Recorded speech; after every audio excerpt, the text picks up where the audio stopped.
మరి ఓపిక కావాలి, ఓపిక కావాలి. ఇప్పుడు మీకు 0 ఇచ్చిన తర్వాత 20 ఇచ్చారు, 11 ఇచ్చిన తర్వాత ఏమి ఇచ్చారు చూడాలి. అప్పు చేశారు. 1,67,000 కోట్ల అప్పుకు లెక్కుందా?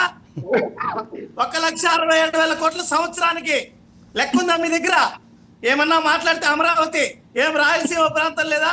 ఏం ఉత్తరాంధ్ర ప్రాంతంలో ఉన్న వాళ్ళు ప్రజలు కాదా? ఏదన్నా మాట్లాడితే అమరావతి అమరావతి అమరావతి సంక్షేమం రాష్ట్రం మొత్తం అవసరం లేదా? ఓట్లు ఒకటి అమరావతి చాలా మీకు మిగతా ప్రజలు బాధలు పట్టించుకోరా?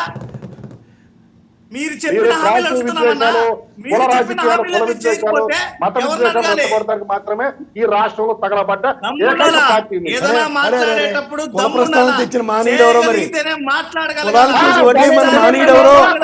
కనీసం ఈ కులం చూసేనా ఓటేయింది అని అడిగిన మానీయుడెవరో? మా శాంతి ప్రసాద్ గారు ప్రవచనం రెడ్డింగ్ పెట్టించారు కదా, 0 వచ్చింది మర్చిపోయి 20 ఓట్లు రాగానే కన్ను మీద కానకుండా మాడేస్తుంటే ఏం చెప్పాలా? రాజకీయాలు మాదే. ఏ కులం పేరు చెప్పారు వాడికి ఇచ్చారు. నాడు ప్రజారాజ్యం పునాదులు కూడా ఇవే. కులం పేరు చెప్పి 18 21. అరే మాకు తెలియని గుడ్డి వాళ్ళం సార్ మేము. చూడండి రాజకీయం అమలు చేయరా?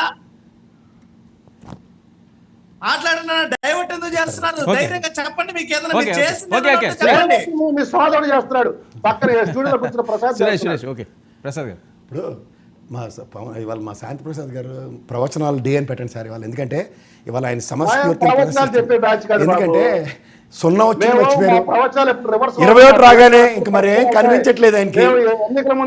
11 వచ్చాయట, మరి 11 వచ్చిన తర్వాత 23 వచ్చిన తెలుగుదేశం ఏమైంది?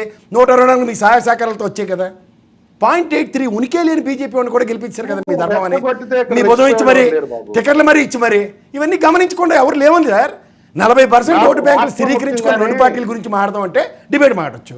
మీరు ఇంత ప్రయాసలో కూడా 2014 నుంచి ఈ రోజు దాకా 6% ఓటే దాటలేకపోతున్నారు మీరు. ఇండివిజువలబిలిటీ, ఈ ఇండివిజువలబిలిటీతో కూడా మీరు ఛాలెంజ్లు అంటే ఏం మాడాలో నాకైతే అర్థం కావట్లే.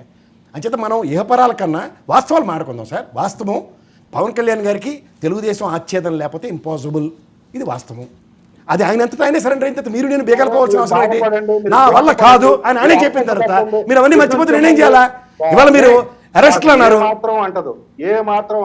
అదే అంటదు.